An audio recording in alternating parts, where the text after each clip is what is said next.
jobs.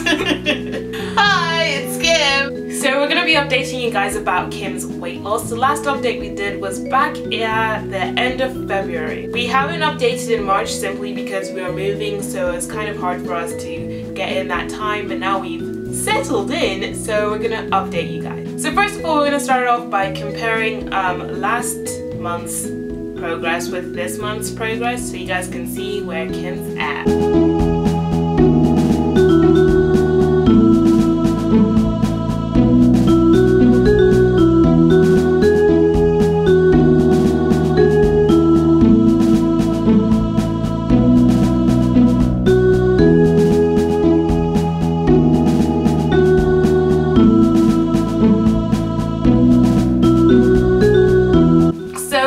Kim's progress, so we're gonna start off by asking Kim how she did, starting off with your diet.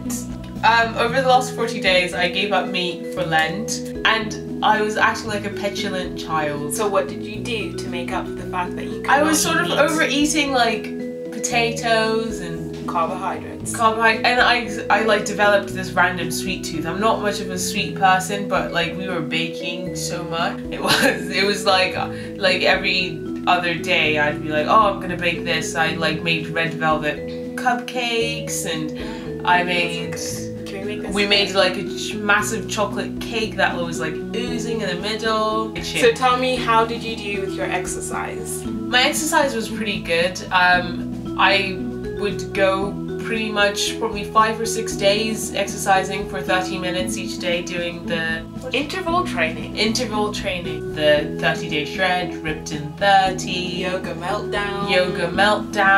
Before I could only do sort of a plank for 30 seconds, but now I can do it for a minute. And tell them about the biggest thing. And also like now I can do a headstand.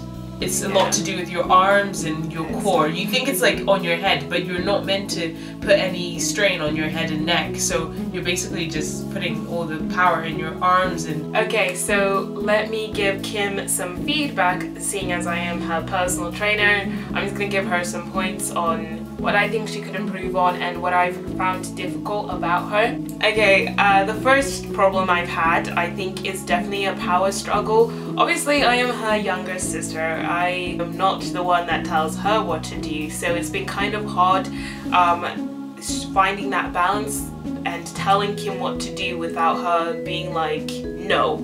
And I think the biggest problem I've had is that she knows a lot about weight loss already because she started it at university. The problem was every time I told her to do something, or I told her something, or I was like, don't eat that, don't do that, stop doing that, or do this, she'd be like, I know. And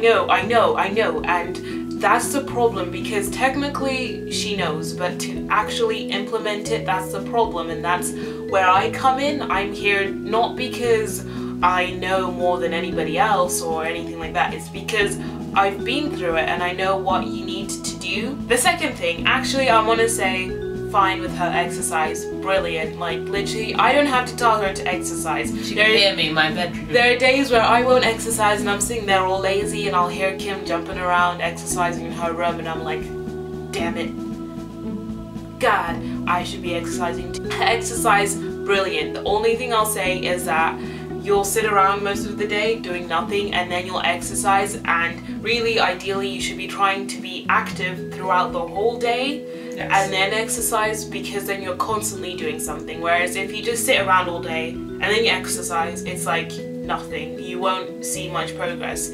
My third thing that I've had a problem with, we've already addressed the meat problem, that Kim ended up overdosing on carbohydrates to make up for the fact that she can't have meat. The problem was Kim doesn't know the difference between breakfast, lunch and dinner.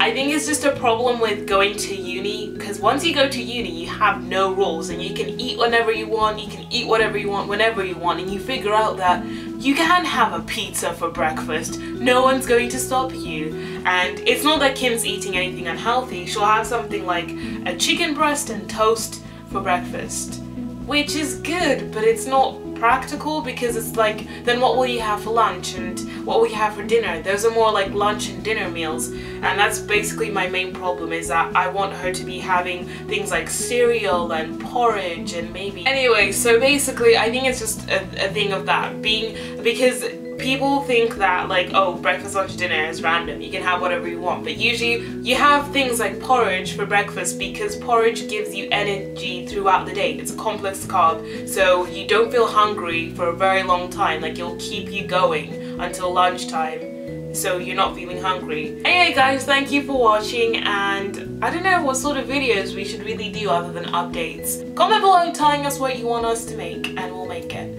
Anyway guys, thank you for watching. Apart from if it's dirty.